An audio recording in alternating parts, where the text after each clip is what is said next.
Hello everyone, it's Nicola from Travel Only, and we are here with the coffee chat with Kathryne Cuthbertson from Oceania Cruises. And Kathryne, what's one of your favorite travel memories? Well, thank you, first of all, for having me on your talk today. A pleasure to be here. It's a really interesting question. And when I think of my very first trip, I had never traveled anywhere. And I was, I think, 16 years old. It was my high school trip, end of year trip. And guess what it happened to be? It happened to be a cruise. So here was I, 16 years old. I've never traveled anywhere. I've never been on an airplane. I've never done anything. And I'm going to go on this cruise. Well, it truly changed my life. That was like a life-changing experience from the very beginning.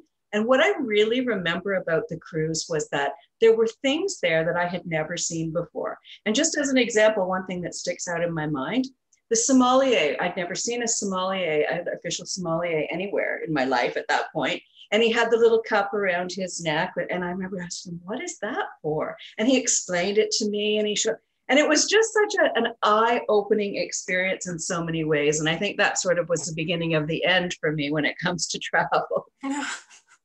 I guess. So I think I've been in the travel industry for 14 years, and I think that's how long I've known you, and you have nothing but supportive of my ideas and things like that. And so how long have you been with Oceania and your current role with Oceania? Well, I actually started with Oceania when the company started. It was a brand new company with one little ship called Regatta. And now we're in our 18th year. Wow. So yeah, and I had been in the cruise and travel industry for many years before that. I'm not going to bother telling you how many, but a lot of years, let's just put it that way. Yeah.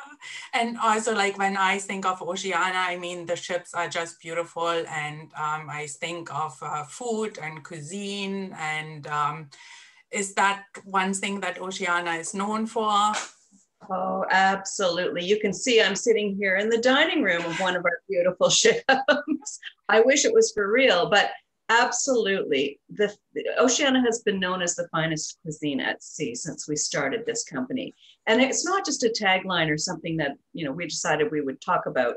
It's something we took very, very seriously from the beginning.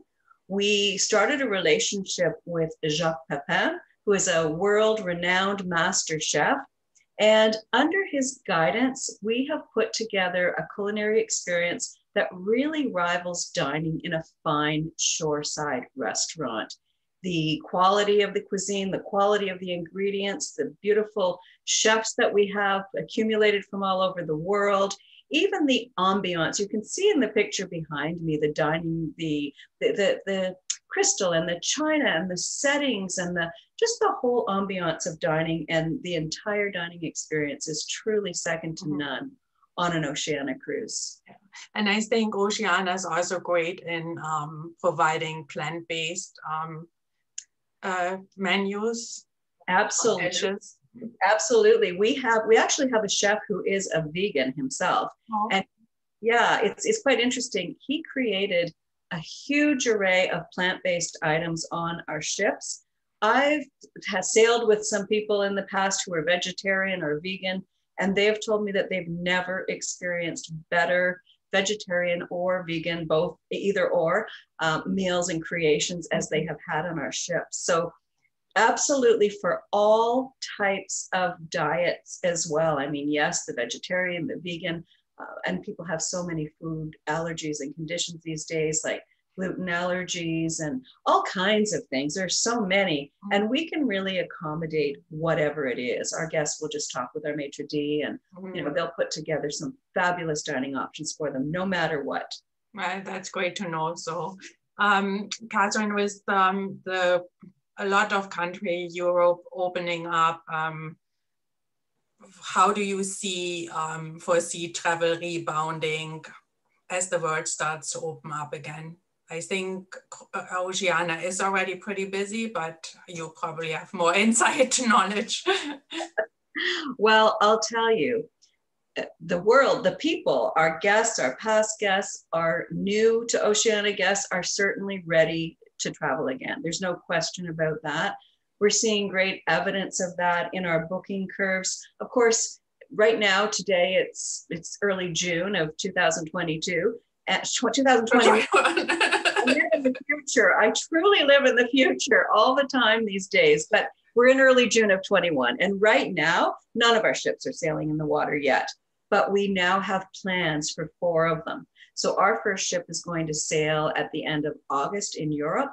And then slowly but surely, we're going to put our ships back into the water one at a time on their originally scheduled itineraries. And we will do it slowly but surely. We're not in a great big rush, depending on the safety of the areas that we're wanting to travel to.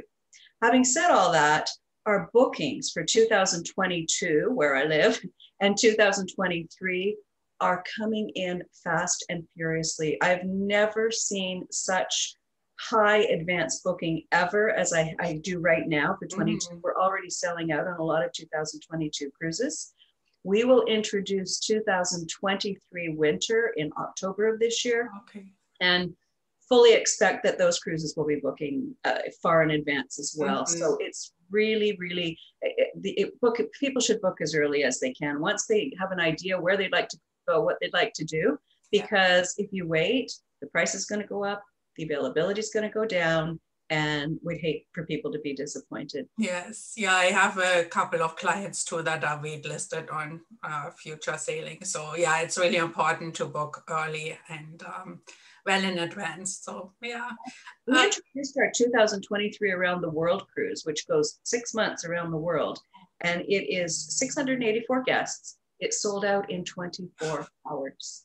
That's amazing. So you can really see that it's truly, people are truly itching to get away again. And we are so excited to be able to get back to sailing again as well. Yeah.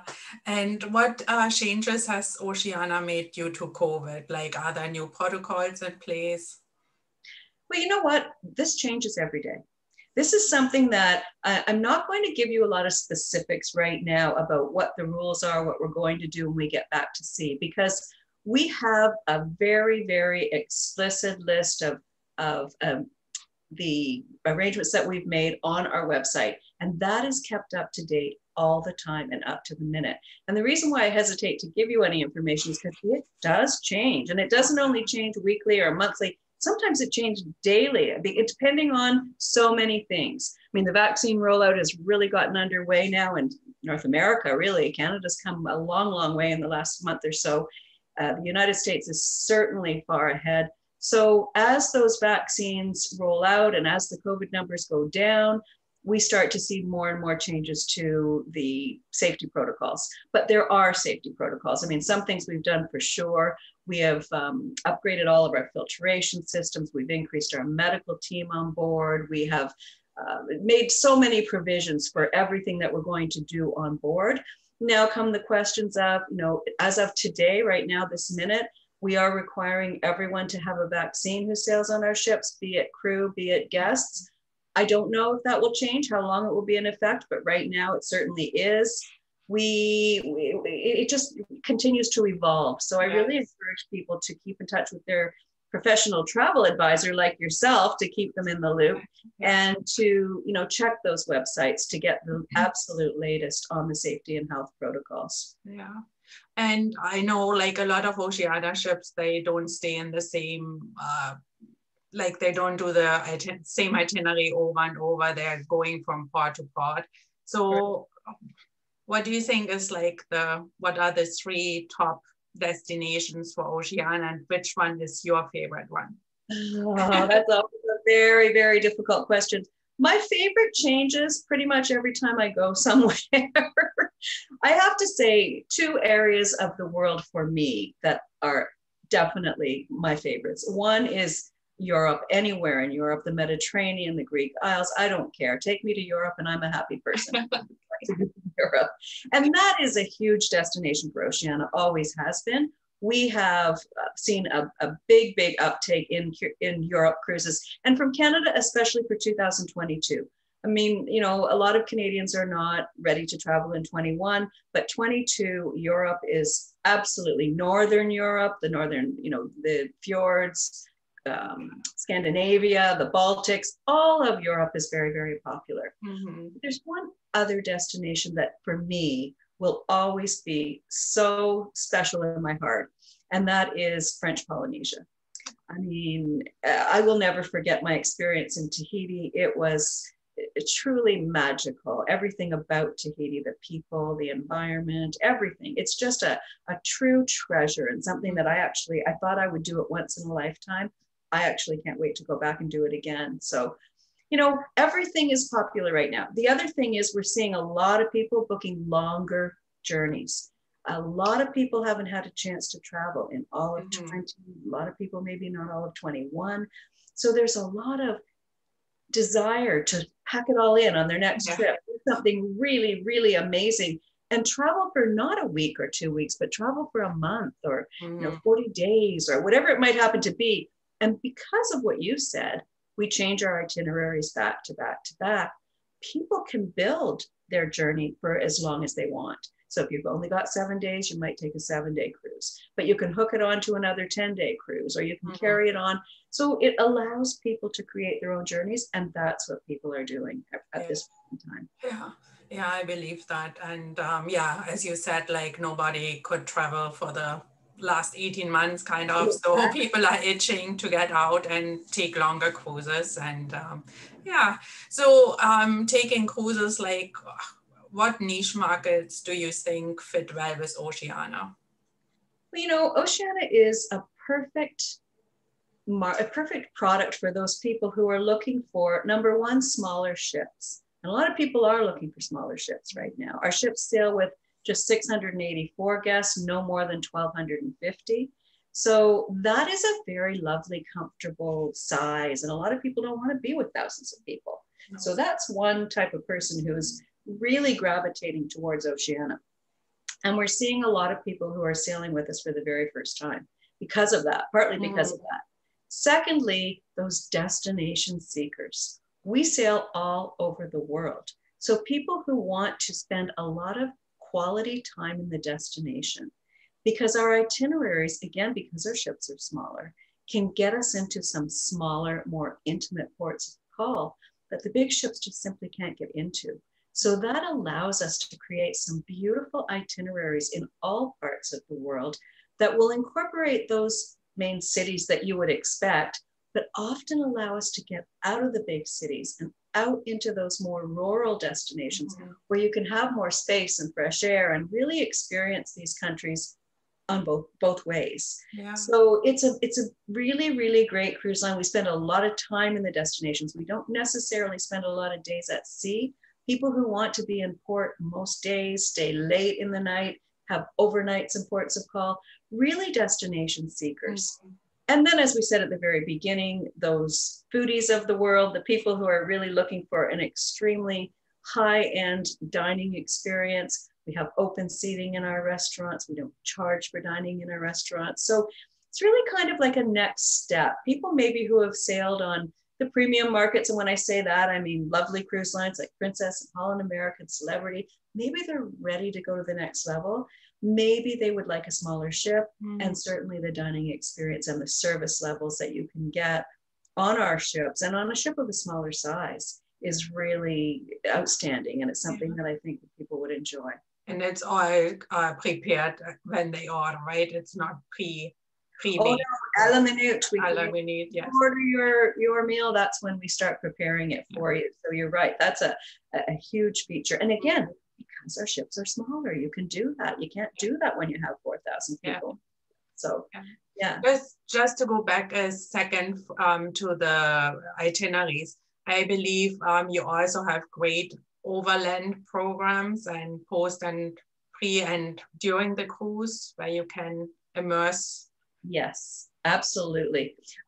Overland tours, we've created some really beautiful, I mean, there's some certain parts of the world that even if you have a 2-day stay or whatever, there's still places in the world that you need to explore a little more by land. And places like going in South America, going to Iguazu Falls or different places. Maybe you're going to go to Africa and you'd like to take a little safari. So we have all of those types of pre and post tours attached to our cruise. But even when it comes to the shore excursions that we have on board, we have an array of beautiful shore excursions, everything people would want. We've recently added some things like our Go Local tours, where we take you into the port of call through the eyes of a local.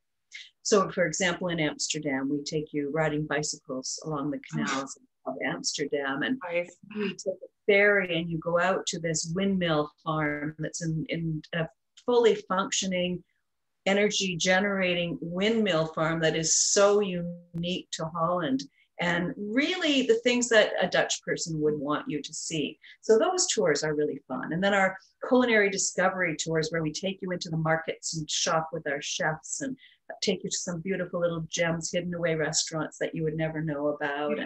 And I would do that. I think I'm ready to go right now, actually. Then Oceania announced like the new Vista, which I'm very excited about. Like I just saw some renderings and she just looks fantastic, like beautiful. And what is setting the Vista apart from, I believe it's the same size as the Riviera and Marina. So what will there be anything different? Well, that is the most exciting part. I mean, I think with everything that we've all been through with the pandemic and everything else that's gone on, looking ahead to launching a new ship has just got us all so excited. We haven't launched a new ship in a very long time. And when you ask what's going to be different about Vista, I think there's what the beauty that I see in Vista is twofold.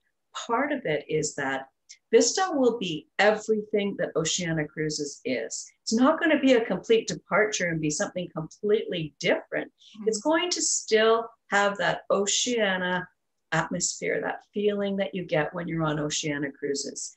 And it will be around the same, it'll be a little bit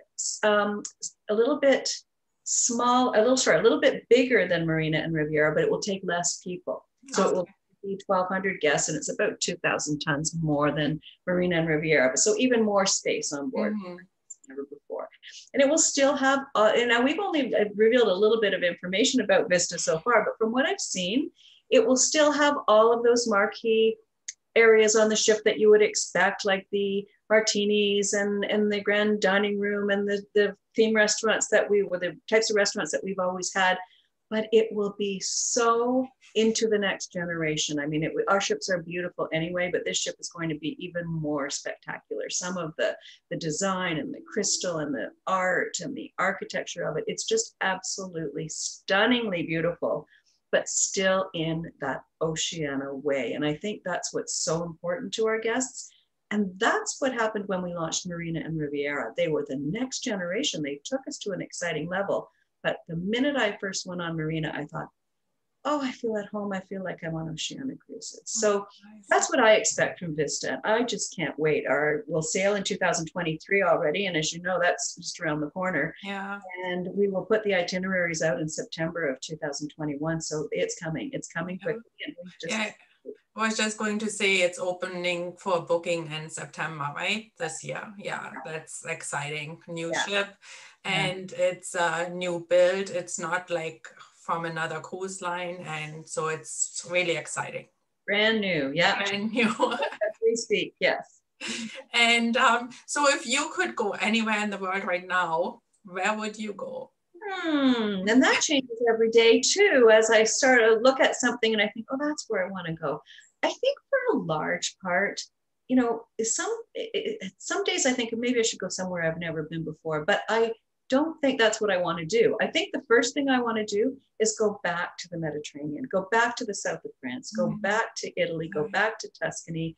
I really do think that that's where my heart will take me. And that's probably the first trip that I will go on will probably be back to the Mediterranean. And then hopefully many more. I hope that 2022 is going to be a busy travel year and I'm going to do all kinds of wonderful things. But I think the Mediterranean is there somewhere in my future. Yeah, and I will see you there. All right. And well, thank you so much, Kathryne, for joining us today. It was lovely to have you, like always. I always love chatting with you. And once again, thank you so much. And thank you, everyone, for listening. You're so welcome. Thank you. Bye. Bye-bye.